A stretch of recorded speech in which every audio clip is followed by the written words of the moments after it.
Welcome to Immortal Empires. Today we're going to be starting our Alith Anar series, and let's start the series off by actually looking at his faction and lord effects. I think it would be nice to just get a basic idea of how we're going to play him before we jump into the campaign map. So first of all, eliminating characters that are marked for death grants various rewards. So that sounds like his unique mechanic there. We're going to have to go ahead and kill some probably other legendary lords, I imagine. We also get campaign movement range plus 10% for all armies. That's incredible. Invocation of Mirai Heg summons unique hero Hand of the Shadow Crown. So it looks like we've got our own unique hero as well. Maybe we can take full use of those. Global recruitment duration -1 turn. Of course, to a minimum of 1. That also sounds quite powerful. And then, of course, for Alith Anar himself, upkeep -50% for Shadow Walkers and Shadow Warrior units. So we're definitely going to be taking advantage of those, and ambush success chance plus 25%. So it looks like we're also going to get some ambushing in this series. But without further ado, let's jump into the campaign map and see what his start is, because I think CA changed him a couple of patches ago.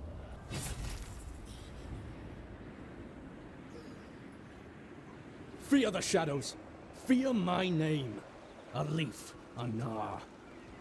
So here we are then. We've jumped into the campaign map to see how we're going to start our series with Alith Anar here. How they play the Nagarith. Eliminate marked individuals throughout your campaign to gain significant influence rewards and other benefits.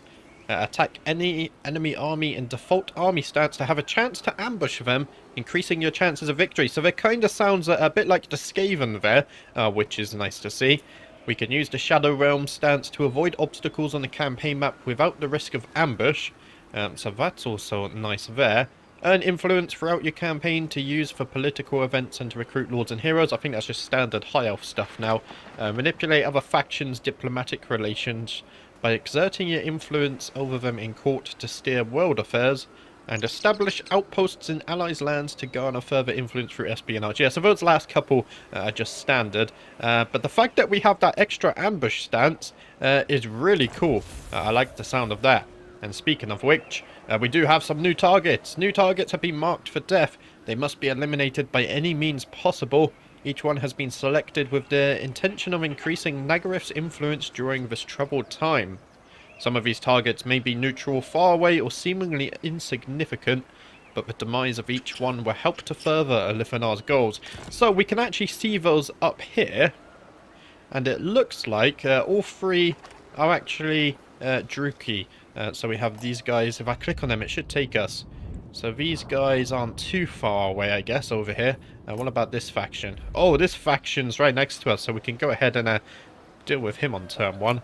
And these guys, oh wow, these guys are quite a bit further away. I'm not sure if there's a sea lane down there. Maybe this one is the right one. I'm not sure how we see where it connects to, though, unfortunately. Right, let's go and see which kind of hero we start with. We start with a Shadow Mage. What trait do you have? Prime, targeting range plus 10% for spells, and -10% miscast base chance. Not the worst one, I guess. It is nice to have that extra range, always. And I just noticed Alith Anar actually starts with a Stone of Midnight, 17% ward save, and a passive ability which gives plus 20% missile resistance to all allies in range. That's really nice. Okay, do you have any quests as well? You do. Okay, so we've got plenty of unique equipment for him.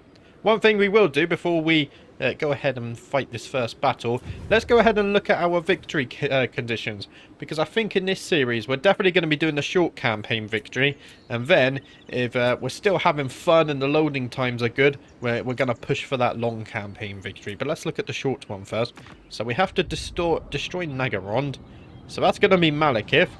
Maintain control of the following province, either by direct ownership or through vassals and military alliance. That's Nagarith, so we're going to have to go back here and take this as well. And then, of course, the normal occupy, loot, raise, or sack 30 different settlements. For that, we get +3 hero capacity for all heroes. That's a nice one. Who knows, maybe we could do a bit of hero spam in this series. We'll have to see. But first, let's go ahead and do our battle. So this is the Shadow Realm pathways. Minimum requirement to not move this turn. Okay. Immune to most attrition, ambush defense chance. But we can't initiate battle in this stance. And then there's our normal stance. Chance of ambushing any enemy army this force attacks. But minus 15% ambush success chance. Okay, interesting. Let's go ahead and fight this guy.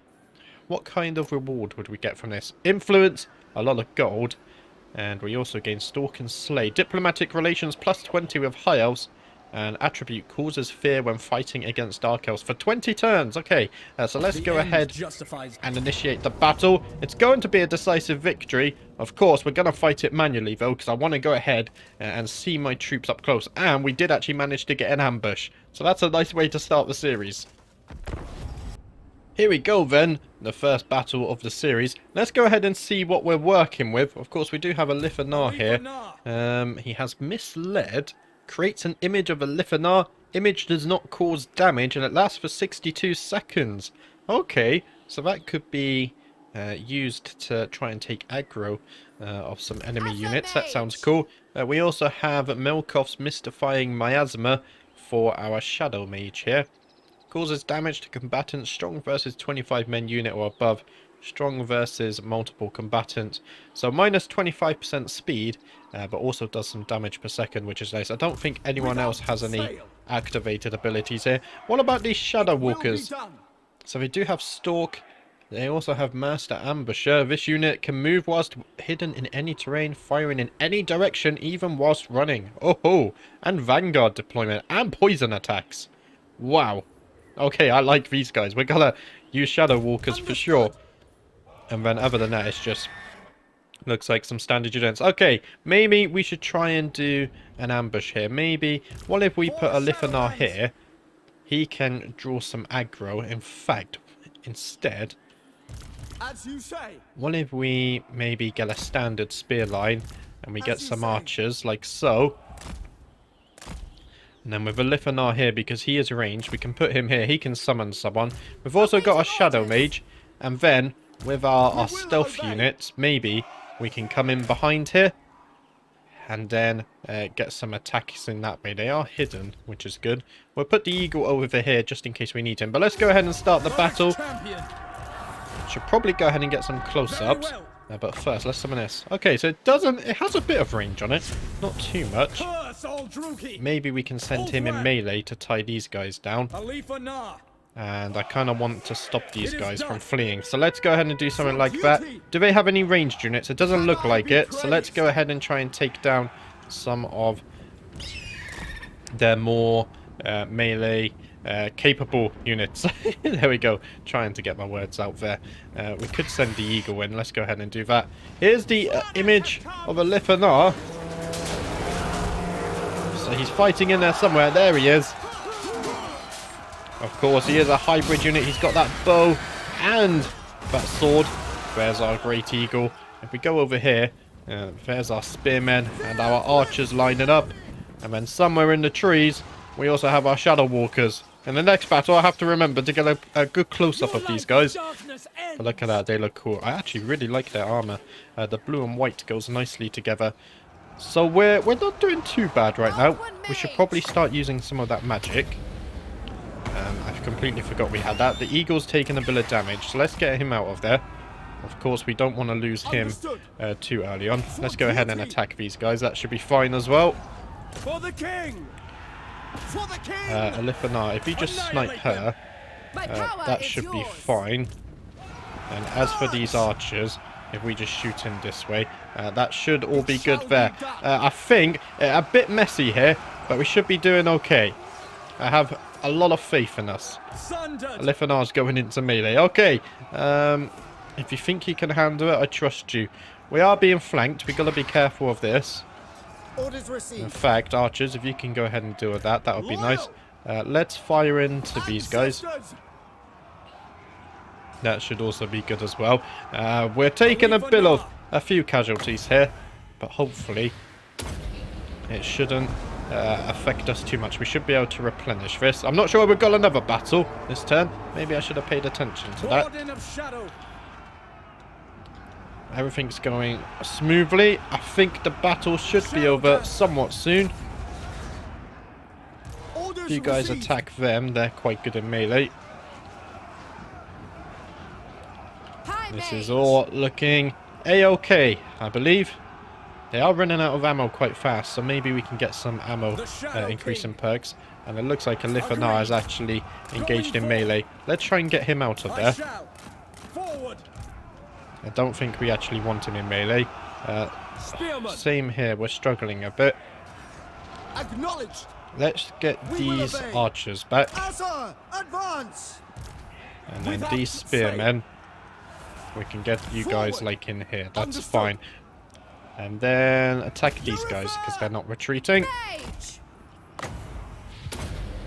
Taking a bit of damage.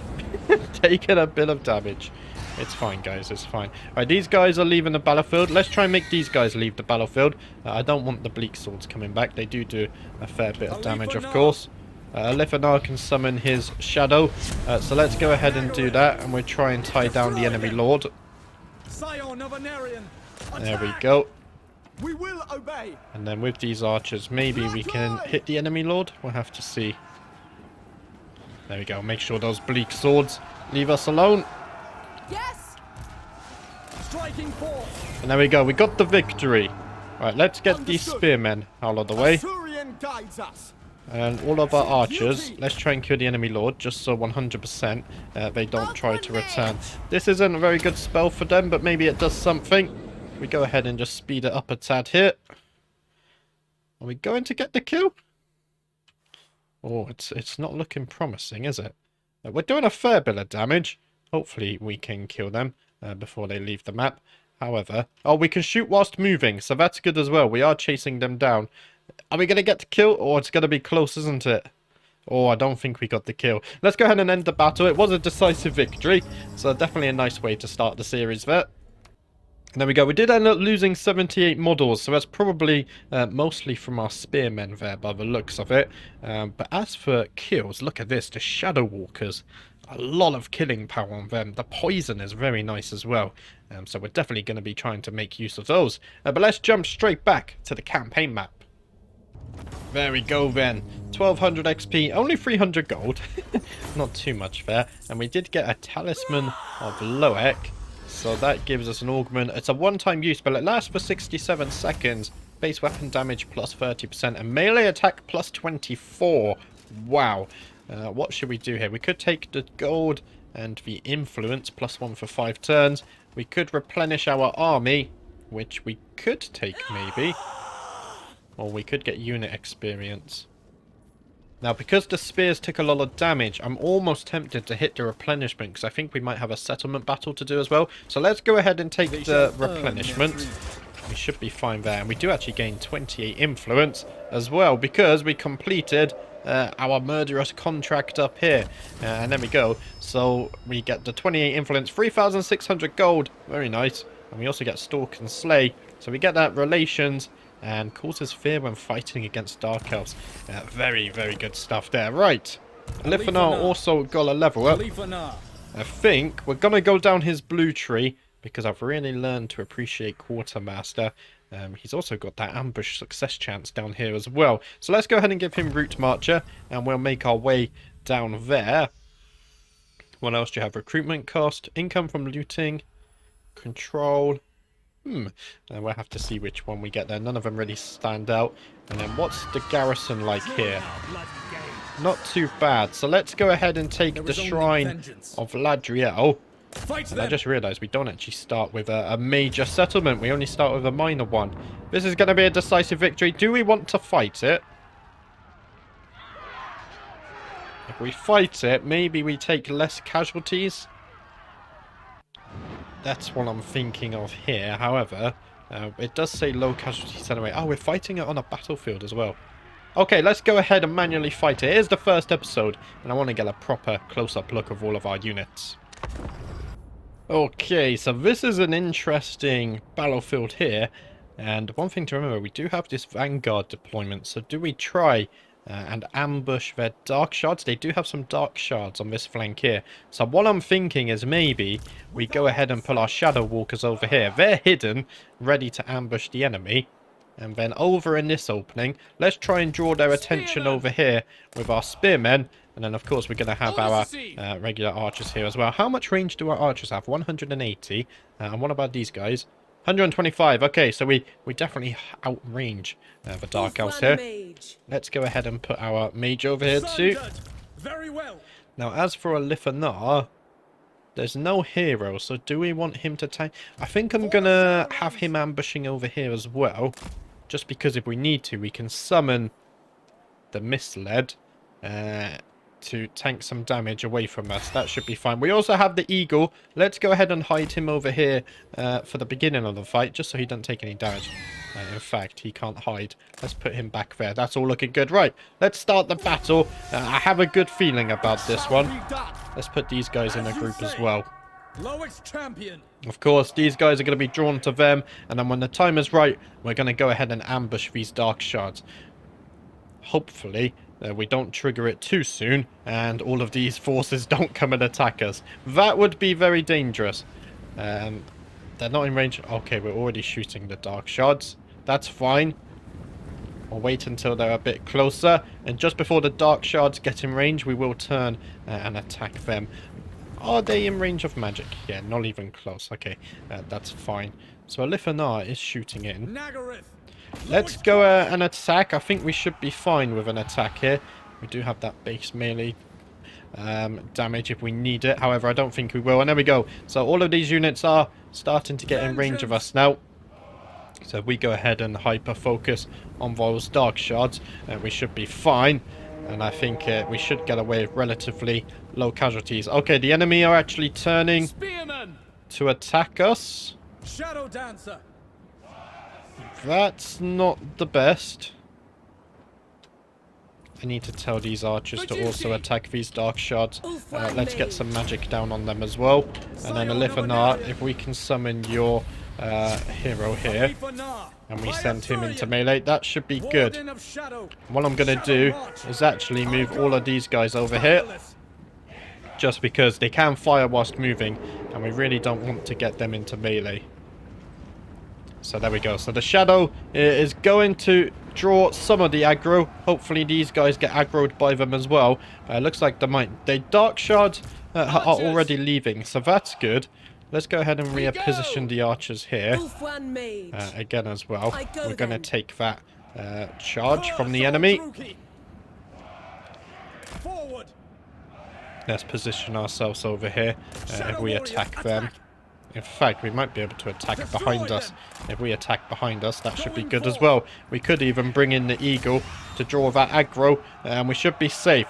I'm microing a little bit more than normal, as you know. I'm not the best at micromanagement, but it's okay. And I forgot to get a close-up of our units. Again, you can see the spearmen engaging in melee here. These guys look cool. I like the red on the shields. And of course we have our regular archers over here. These guys firing in. Let's go ahead and just keep an eye on these guys. Make sure they're not taking any damage. What we can do with these guys is maybe put them somewhere like here. We need to keep an eye on those dark shards. Of course, if we zoom in on these guys, we saw these in the last battle. But here's our shadow walkers. And then Alith Anar himself. Firing whilst running in any direction is so powerful. It's amazing. Let's go ahead and focus those dark shards. We want to get rid of them if possible. Let's go ahead and cast some of that magic down as well. Get rid of these guys. We could go ahead and give everyone melee attack if we want to. So let's do that. We can move Alith Anar in to just make sure everyone gets that buff. And this unit of Bleak Swords is being tied down extremely well right now. Let's go ahead and shoot these guys. I think we've handled this battle somewhat well, and I think we actually just got the victory. So let's go ahead and end that. That should be a decisive one, and indeed it is a decisive victory. There we have it. 18 models we lost. The Shadow Walkers getting plenty of kills, but so did the regular archers. Very happy with that battle there. Let's jump straight back to the campaign map. There we go then, 1200 XP. We also got the 300 gold as well, and our army is looking in very good shape. Now, we could sack it. I don't think it's worth it, though. And, there we go. That sound effect for the money lasted a while, didn't it? Let's just go ahead and occupy. We will need this settlement. I think next turn we're going to go towards the Blacklight Tower, because that's the major settlement of this province. And it looks like Alith Anar has gained another 2 level ups, or another 1 level up, sorry. So what do we want here? Control for the local province. Income from looting settlements might be nice. Recruitment cost might be nice.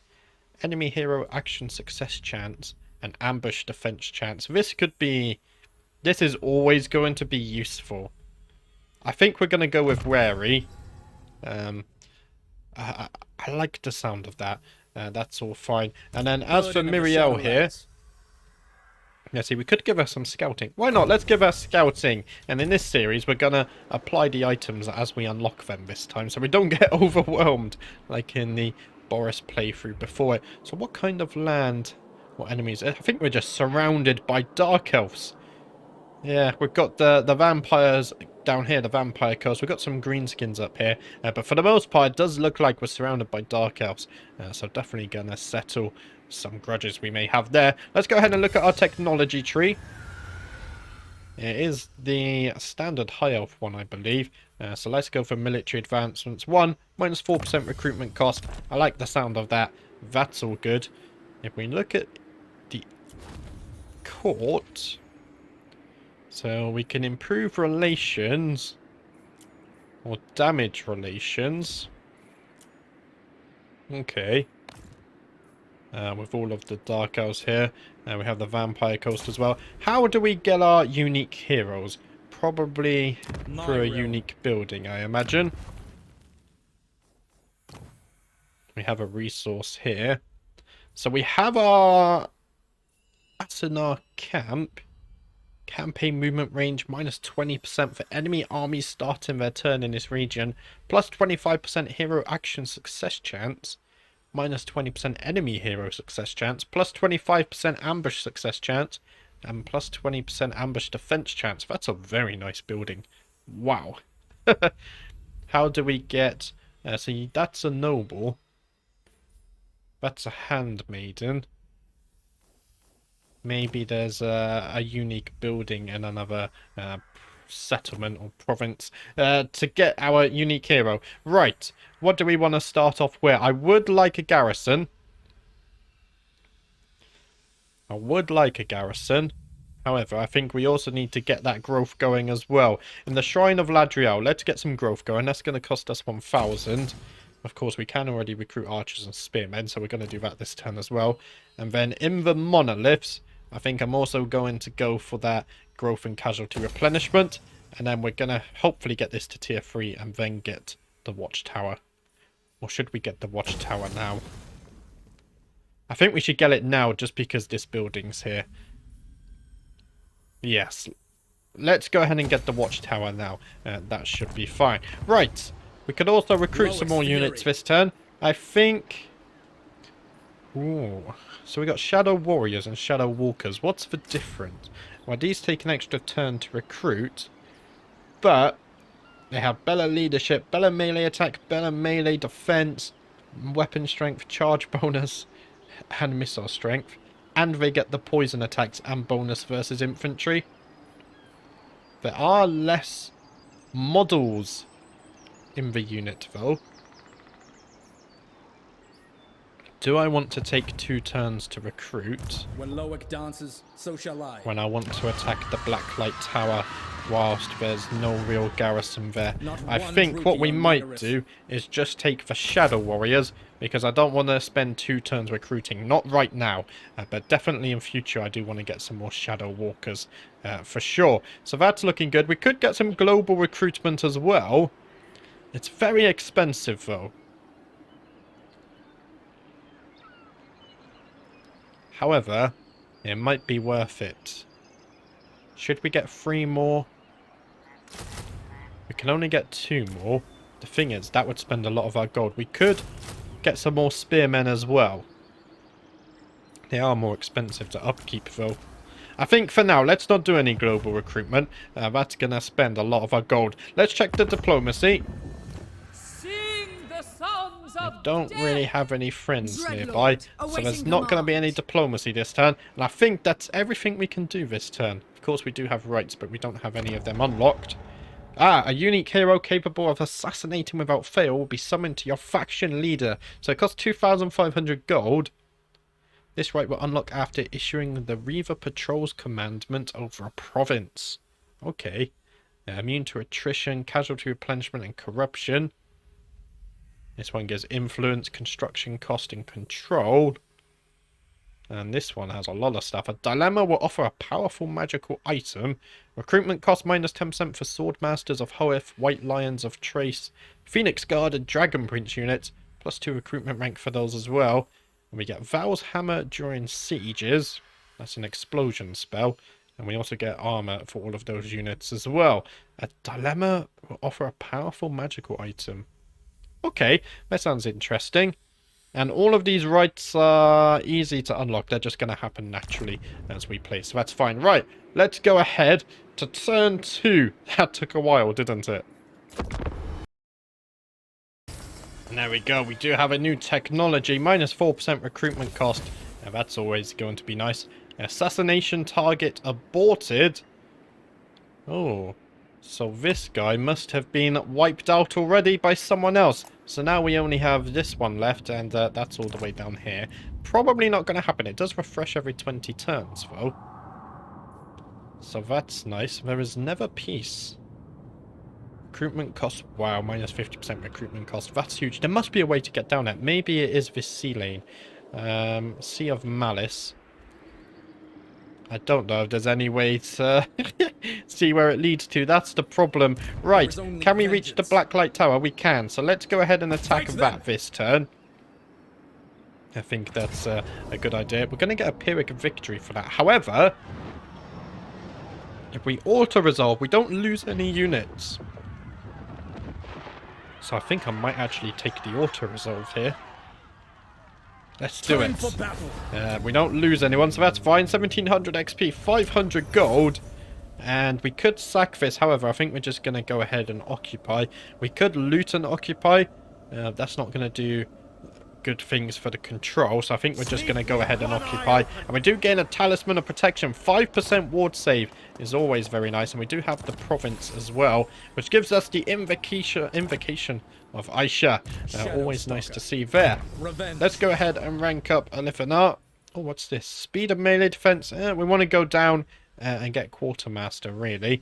So let's go ahead and get another rank in melee. Wary, sorry. And then as for our spellcaster, let's go ahead and give you another rank of this, and we can start unlocking some of your better spells. What do you have access? You can get a chariot later on. So that should be quite nice. There. Burden of the Shadowlands. Did we equip? So you've got a Talisman of Luck. What I'm going to do, I'm going to give you the Talisman of Protection. Oh no, that's a talisman. Okay. Ah, this is an enchanted item, but they've also called it a talisman.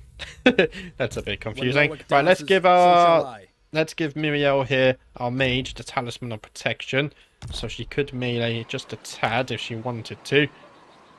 And I think, look at this. We do have a port here. Okay. So really we're waiting for growth. We can grow in 2 turns, and yeah, the control is already quite bad here, isn't it? It's fine. We can sort that out. Now what we want to do, was it Reaver Patrols we wanted to unlock? So we have Banish Corruption, Rally Citizen Militia, Recruitment Rank and Recruitment Capacity, Rebuild Lost Splendor. So we've got some growth and construction cost for buildings, income from trade and buildings. And then this one, campaign movement range minus 10% for enemy army starting their turn in this region. Enemy hero action success chance minus 15%. Ambush success chance plus 10%. And chance of intercepting an army using the underway, beast class or world routes plus 15%. Now I think, yes, we wanted to activate Reaver Patrols just so we can unlock this right here. So let's do that, just so we have it unlocked. And then I think we're going to go ahead and put it on growth. We could also research some new technology. Let's see. This buffs Shadow Warriors and Shadow Walkers. So it gives them speed. Is there anything else that buffs them? I don't think so, just this one. Let's give them some extra speed. That's actually useful, because of course they can fire whilst moving, so we can catch up and run away. That makes them a lot better. This settlement actually looks quite cool with all the monoliths here. I like that one a lot, actually. Right. So we've built everything in here. That's looking good. We've done our technology. Let's go ahead and recruit some more Alith Anar. units. We kind of need to replenish. But I'm just going to go ahead and get some more Shadow Warriors. Should be fine. We can come back to the Shrine of Ladriel. We've got to come across here anyway and make our way back up to Karen's car. So it should give us a few turns to replenish. Let's check the diplomacy. Master of... I need an... Yeah, noble nothing of going Nagar. on here. Not when we're surrounded by enemies. We could get that casualty replenishment. It costs 2,000 gold. Shadow We are warriors. quite damaged, aren't we? We can afford it. So what I might do is actually activate this one. Just so we can get that replenishment going. And then our army is ready There is to only battle vengeance. again much faster. Let's go to turn 3. Oh, I do love playing a new campaign. The end turn timers are much faster. What's this? A new quest. Capture and occupy the following settlement, the Shrine of Cain. We don't have any turn limit to do this. It's not too far away, and we want to go down there anyway, because that's one of our victory conditions. With the Druki holding most of Nagarith, including the Shrine of Cain, the King's campaign of vengeance is at risk. Anar must drive the enemy from his homeland, and not let any being close to Widowmaker.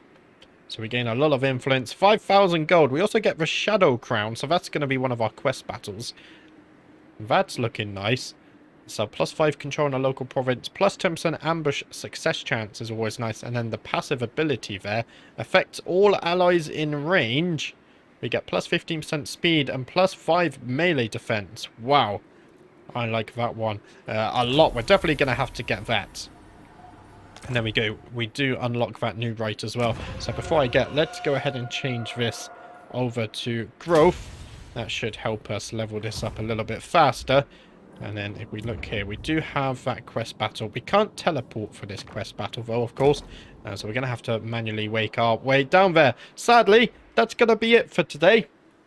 I think that should be a 30-minute video now that the loading times have gone down, so that should be nice. I think it's a relatively easy start to the campaign so far. Much easier than Boris, though. We do have enemies all around us, so we'll have to see what happens over the next couple of episodes. I think in the next one, we're going to try and take these settlements, and then if we're still maybe not at war with these guys, maybe we can sail down to the Shrine of Cain. Sounds like a good idea.